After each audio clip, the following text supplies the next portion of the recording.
नमस्कार दोस्तों, हमारी चल रही थी दिल्ली सल्तनत की सीरीज, जहां हम पांच के पांच वंशों के बारे में पूरा पढ़ चुके हैं। तो पहले हमने पढ़ा गुलाम वंश के बारे में, खिलजी वंश के बारे में, तुगलक वंश के बारे में, सैयद वंश के बारे में और एंड में हमने पढ़ा लोधी वंश के बारे में, जो कि हम जान चुके हैं कि 1206 से स्टार्ट होता है दिल्ली सल्तनत और खत्म होता है 1526 में मुगल वंश के आने के बाद। तो दोस्तों, आज की वीडियो में हम दिल्ली सल्तनत की प्रशासन व्यवस्था जान लेंगे। इसके अलावा दिल्ली सल्तनत के मुख्य करों के बारे में जानेंगे और लास्ट में हम जानेंगे दिल्ली सल्तनत में हुए मुख्य युद्धों के बारे में। तो दोस्तों, चलिए स्टार्ट करते हैं आज की वीडियो बिना किसी देरी के। सल्तनत काल की प्रशासन व्यवस्था की बात करें तो मुख्य चार प्रशासन व्यवस्था यहाँ पर लागू की गई थी, जिसमें पहली थी अमीर हाजिब यानी कि बारबक जिसे कहा जाता था।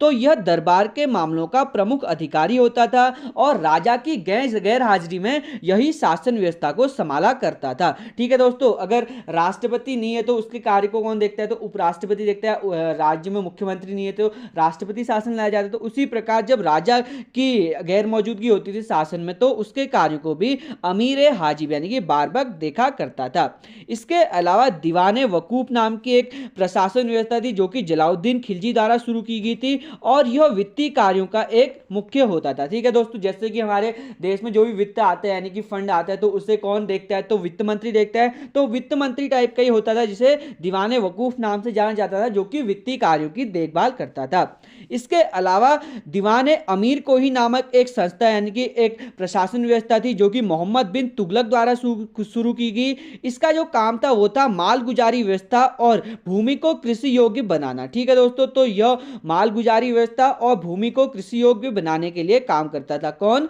दीवाने अमीर कोही। इसके अलावा एक और प्रशासन व्यवस्था थी, जिसका नाम था दीवाने खैरात। तो दीवाने खैरात किसने शुरू किया? तो फिरोज शाह तुगलक द्वारा शुरू किया गया था, जिसका काम था दान विभाग की देखभाल करना। तो फिरोज शाह तुगलक दानी था, जिस कारण उसने दान विभाग की देखभाल करने के लिए क्या बनाया था? दीवाने खैरात नाम की एक प्रशासन व्यवस्था शुरू की थी। तो यह होगी प्रशासन व्यवस्था।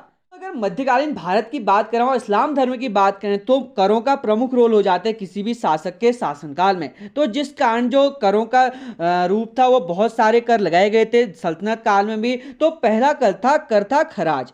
तो खराज एक ऐसा कर था जो भूमि कर कहा जाता है, जिसे जो कि गैर मुस्लिमों से लिया जाता था। वहीं यह उपज का 1/3 पार्ट लिया जाता था, परंतु अलाउद्दीन खिलजी ने इसे 1/2 पार्ट लेने की मांग की थी। ठीक है दोस्तों, तो अलाउद्दीन खिलजी से पहले के शासक या उसके बाद के शासक से 1/3 पार्ट लेते थे। ठीक है, अगर उपज हुई है 100 किलो की, तो वो लेंगे कितना? सिर्फ 25%। लेकिन जो अलाउद्दीन खिलजी था, उसने इसमें से 50% लेने की मांग की थी। इसे कहते थे खराज। इसके बाद आता है खम्स। तो खम्स क्या होता था? तो यह सैन्य अभियान से लूटे गए धन का 1/5 या 1/10 पार्ट लिया जाता था। ठीक है दोस्तों, जो भी सल्तनत काल में जो भी सेनापति या सेना किसी भी राज्य को लूट कर लाएगी, तो उसमें से उनको कर देना होगा 1/5 या 1/10। ठीक है दोस्तों, इसके अलावा एक था उर्स। तो उर्स मुसलमानों से लिया जाने वाला एक भूमिगत कर था, जो कि उपज का कितना लिया जाता था? तो 1/5 या 1/10 पार्ट लिया जाता था। ठीक है, इसके बाद आता था जकात। तो जकात मुस्लिमों से लिया जाने वाला धार्मिक कर था, जो कि 2.5% लिया जाता था आय का। ठीक है दोस्तों, तो यह धार्मिक कर था, जो कि मैंने पहले बता चुका हूं कि यह किससे लिया जाता? तो गरीब वर्ग को दिया जाता था और अमीर वर्ग से लिया जाता था 2.5%, और यह एक धार्मिक कर था। इसके बाद हरवे सर्वे कर था, जो कि सिंचाई करता, जो कि उपज का 1/10 पार्ट दिया जाता था। ठीक है दोस्तों, अगर यह फिरोज शाह तुगलक ने शुरू किया था, तो फिरोज शाह तुगलक ने नहरें बनाई थी, जिससे यह कर लिया जाता था। जहां पर कोई भी उन नहरों से सिंचाई कर रहा है, तो उन्हें 1/10 पार्ट देना होता था गवर्नमेंट को। ठीक है दोस्तों, इसके अलावा और भी करते हैं, उनके बारे में जान लेते हैं। बाद आता है जजिया कर। तो जजिया कर महत्वपूर्ण है, क्योंकि यह गैर मुस्लिमों से लिया जाता था, जिसकी शुरुआत मोहम्मद बिन कासिम ने की, परंतु अकबर द्वारा कुछ टाइम के लिए इस पर बैन लगा दिया गया था।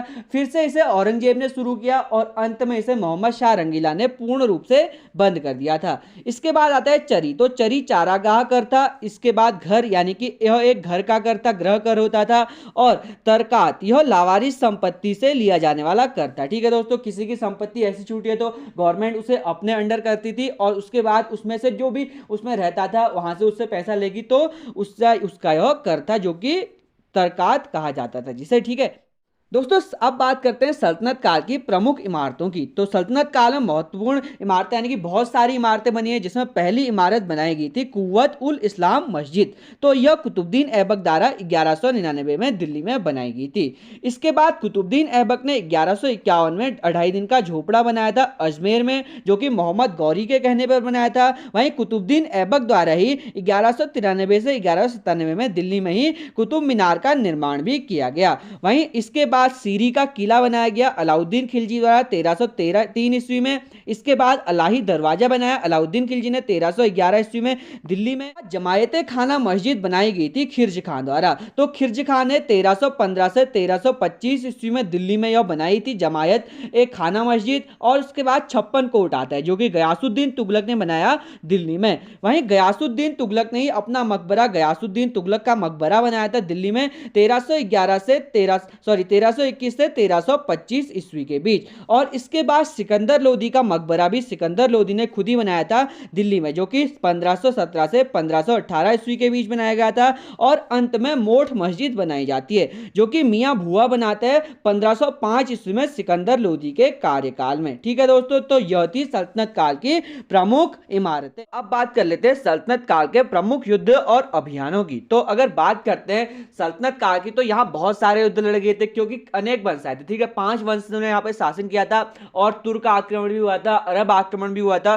तो जिस कारण यहाँ पर बहुत सारे युद्ध लड़े गए। लेकिन आज हम मुख्य 10 युद्धों और अभियानों की बात करेंगे, जो कि आपके पेपरों के लिए इंपॉर्टेंट है। अगर आपको पूरे युद्ध चाहिए तो आप देख सकते हैं, जहां पर हमने इनके बारे में वीडियो बनाई है वहां आपको एक एक करके युद्ध भी मिल जाएंगे। परंतु अगर आप नहीं कर पा रहे, लास्ट मोमेंट में एग्जाम होने वाले हैं, तो आप इनको याद कर सकते हैं, यही आपके पेपर में आ सकते हैं। तो दोस्तों पहला जो युद्ध हुआ था तराइन का तृतीय युद्ध। तो तराइन का तृतीय युद्ध जो हुआ था वो हुआ था 1215 और 16 में।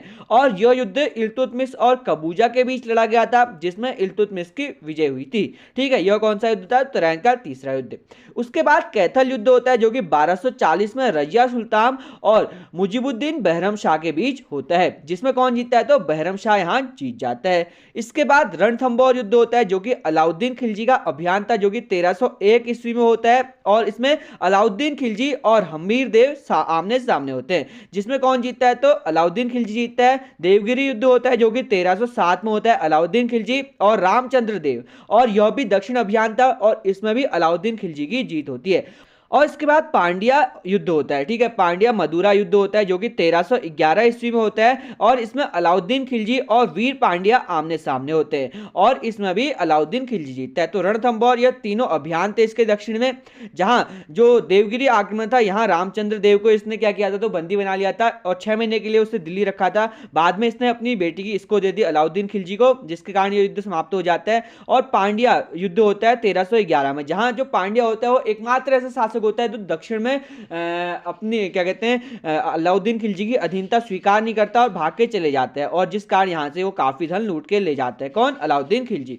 ठीक है दोस्तों, तो इसके अलावा और युद्ध जान लेते हैं दोस्तों। इसके बाद बात करते हैं चित्तौड़ युद्ध की। तो यह 1303 ईस्वी में होता है, अलाउद्दीन खिलजी और राजा रतन सिंह के बीच होता है, जिसमें अलाउद्दीन खिलजी की ही जीत होती है। इसके बाद बात करते हैं रायचूर युद्ध, जो कि 1398 में होता है, फिरोज शाह बनाम बुक्का। ठीक है, बुक्का द्वितीय के बीच होता है, जिनने अपनी एक सल्तनत बनाई थी। ठीक है, इसमें भी फिरोज शाह जीत जाता है। और इसके बाद आता है ग्वालियर युद्ध। तो ग्वालियर युद्ध 1518 ईस्वी में होता है, इब्राहिम लोदी और विक्रमजीत के बीच, जिसमें इब्राहिम लोदी जीतता है। उसके बाद आता है खतौली का युद्ध।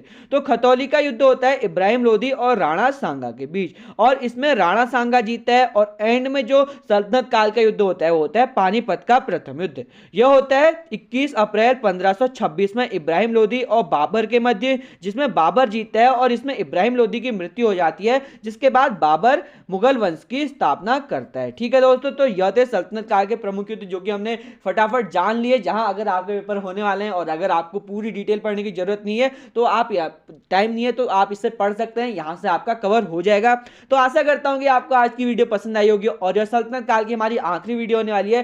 कल की वीडियो में हम सल्तनत काल में यानी कि मध्यकालीन भारत में आए दो और शासनों के बारे में जानेंगे और उसके बाद हमारा यहाँ पर मध्यकालीन भारत खत्म हो जाएगा। और अगर आप यहाँ तक पहुंच चुके हैं और अगर आपको पीडीएफ की जरूरत है तो सल्तनत काल की संपूर्ण पीडीएफ हमारे पास पड़ी है मात्र 20 रुपए में, तो वहां भी परचेज कर सकते हैं उसे उसे हम डाल देंगे। अगर आपको नीड होगी तो एक कम्युनिटी पोस्ट डाल दी जाएगी, वहां पर आप विजिट कर सकते हैं और अगर आपको चाहिए होगी तो आपको लिंक प्रोवाइड किया जाएगा और वहां से आप ले सकते हैं। ठीक है दोस्तों, तो मिलते हैं आपसे अगली वीडियो में एक नए टॉपिक को लेकर। तो प्यार बनाए रखें, खुश रहें, खुशियां बांटते रहें। बहुत बहुत धन्यवाद।